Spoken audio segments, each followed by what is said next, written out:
So today's presentation is going to be about water.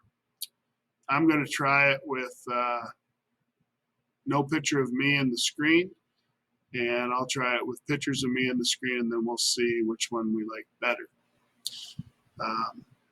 So here we go. So water is a polar molecule.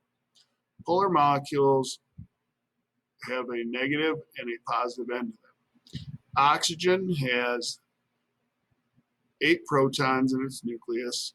Hydrogen only has 1 proton in its nucleus. This means that this has a slight positive, but this has 8 times more positive charge in its nucleus. So if you're negatively charged, you're going to be much more attracted to 8 positively charged molecules as opposed to just 1 positively charged molecule.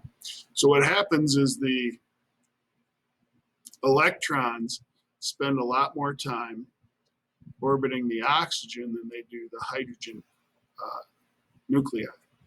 And you end up with a negatively charged oxygen and a positively charged, 2 positively charged hydrogen nuclei. Because of that, when water molecules get together, they form hydrogen bonds. So the oxygen from one water molecule will be attracted to the hydrogen on another water molecule. This creates a lot of very specific characteristics that we see in the water. One of them is cohesion. Cohesion means that water molecules are going to be attracted together, and it causes water to act in certain ways. For example, on waxy leaves, you'll see water bead up, or on a waxy spider web, you'll see water bead up, or on the surface of a waxy car, you'll see water bead up. Wax is nonpolar and water is polar, and the two don't like each other, and so the water molecules all try to get together and not be near the wax. This cohesion also causes surface tension. You get an extra strong bond between water molecules on the surface of the water, and that creates surface tension, which allows us to float things that would normally sink. Insects can float on the surface of the water, and when somebody does a belly smacker, we're trying to break that surface tension, and so breaking that surface tension can be kind of challenging, and that's why it smacks us back. Water is also a really good solvent. It's good at dissolving polar molecules, such as sugar and amino acids, and it's good at dissolving ionic molecules, such as salt. All of these molecules need to be brought around through our bodies and our bloodstream, and so having water being able to dissolve those well is a good thing.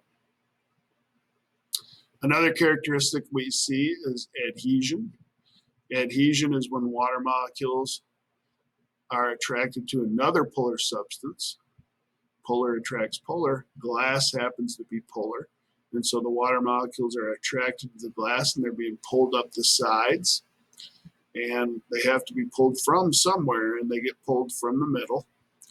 And that's why we see the meniscus. You see this little curve because the water molecules are being pulled up to the side of the glass out of the middle.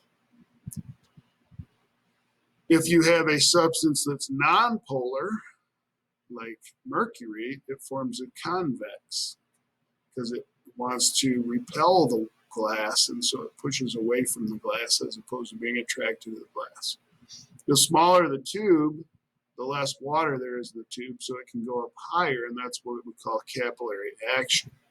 So if we have a narrower tube, the water can move up higher because you have that attraction to the water, or to the glass, allows the water to climb, and you have less gravity pushing back down because you have a smaller volume inside the tube. A lot of gravity here because there's a big volume. A lot less gravity here, and so the water can climb a little bit higher. Water also forms, when it forms ice, the water molecules slow down and the hydrogen bonds start to stabilize. And so the oxygen and the hydrogen start to form a more stable bond between different water molecules.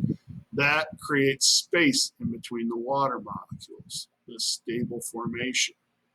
Unlike water, where they're kind of just moving all around and banging into each other, in ice, they stabilize in a little more spread out format. This allows water solid water to be lighter than liquid water. And so it floats on the surface of oceans and lakes. That protects all the life that's underneath, all the fish that would be swimming around, all the life that lives on the bottom. This is a picture of Antarctica.